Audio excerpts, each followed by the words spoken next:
Let's talk about this with our legal analyst guest, criminal defense attorney Jessica Mishali is with us. Jessica, also licensed to practice in the state of Florida. We've seen her try a case successfully there that we broadcast here on Court TV. Good to see you, Jessica.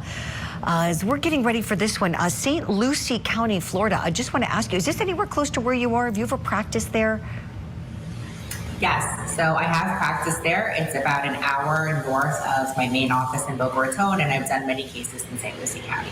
Tell me, what are the juries typically like in St. Lucie County in your experience? I'll say they're tough, Julie.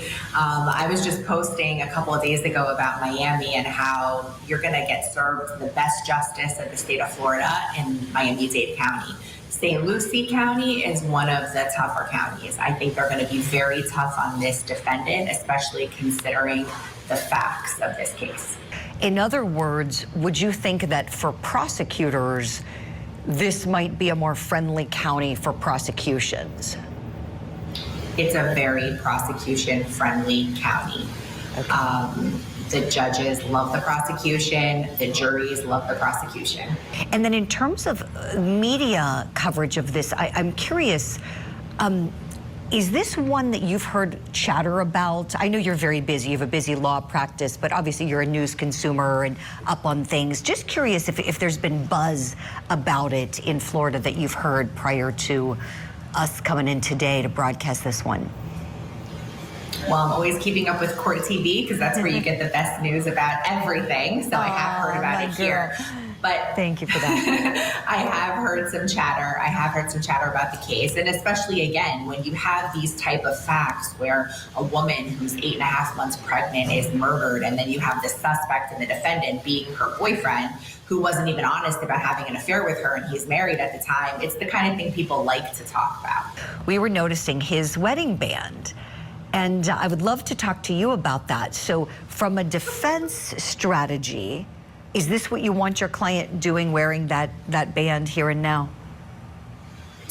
So to me, it just seems so fake that I wouldn't recommend it. As you know, in my practice, everything is about authenticity. You have to be authentic. You have to show what it really is and who we really are if you want a jury to even have a chance of getting to know you and trying to understand you. To me, this is fake. There's no way that he's still in a marriage. He's thinking that this looks better. He's thinking that it looks good for him, that his wife doesn't believe that he killed this woman and is somehow still with him. I don't think it looks real. I'm not buying it. We may get a surprise, right? You know, who knows? His wife may come in and be a testifying witness and be still in love with him, and they may have a great relationship, who knows? But if she doesn't, those jurors are gonna pick up on that, are they not? Correct. She's either has to be a witness in the case that they're going to hear from, or she has to be sitting right behind him watching every day, all day, with tears in her eyes.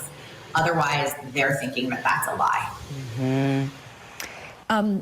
When it comes to defending him, I'm curious, what kind of posture is best to take when you know there's probably going to be bad information coming out about the affair, about all of that? How do you navigate a lot of the bad facts that you know are going to be coming in against your client?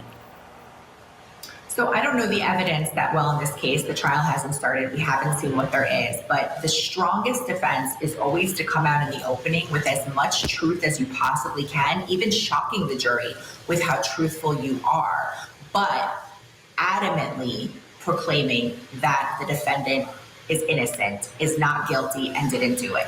So I would say he is in a marriage where they're having some problems. He steps outside of his marriage. He's having this affair, and kind of go from there and even explain why he lied about it to the police. Come right out with it in the opening statement. Of course, he wasn't honest about this right away with police. He's trying to save the relationship that he has. He has children. He has a wife. She's the mother of his children. So I think people really can understand affairs. It's at this point in time, it's so common and standard.